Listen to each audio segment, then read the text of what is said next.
সোনাস কিচেনে সবাইকে স্বাগত জানিয়ে আজকে রেসিপি শুরু করছি। আজকে কিন্তু আমি দেখাবো বেদানার শরবত।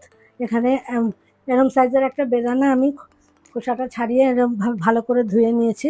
আর নিয়েছি এখানে 2 চামচ চিনির গুঁড়ো, একটু গোলমরিচ, একটু বিট নুন, আর নিয়েছি হাফ পাতিলেবু। তো এটাকে পেস্ট করে নিয়ে ফিরে আসছি।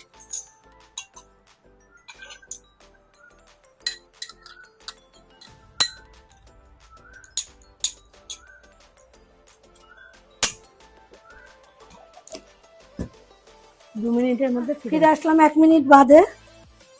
এবার এটাকে ভালো করে একটু সেঁকে নেব, কারণ বেদানার একটু বীজ থাকে, দানা দানা। পেস্ট হয়ে গেছে ভালো মতোই, কিন্তু তবুও মুখে লাগবে।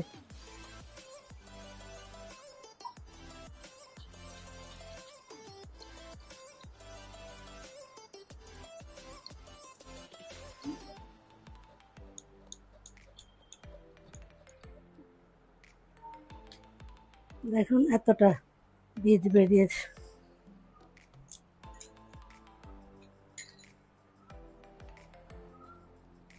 এবার আমি চিনির গুঁড়োটা অ্যাড করে দিচ্ছি।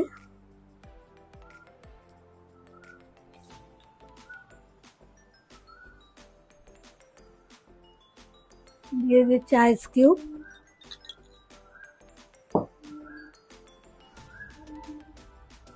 দিয়ে দিচ্ছি একটু বিট লবণ,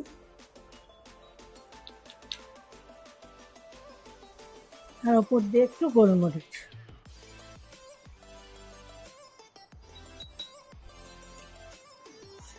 দিয়ে দেবো একটু লেবুর রস। এটা টেস্টটাকে আরো দ্বিগুণ করে দেবে।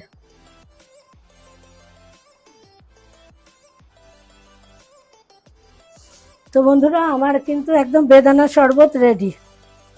বন্ধুরা, বেদানার শরবত কিন্তু কত ইজি, দেখতেই পেলেন। এইভাবে, আর গরমে কিন্তু একটু ফলটা খেতেই বেশি ভালো লাগে অন্য সব কিছুর চাইতে। এরকম বানান, খান, বাড়িতে এনজয় করুন। খেয়ে কেমন লাগলো অবশ্যই কমেন্টে জানাবেন। ভালো লাগলে লাইক, শেয়ার, পেজটা ফলো করতে ভুলবেন না। সবাই ভালো থাকবেন, গরমে সুস্থ থাকবেন। টাটা।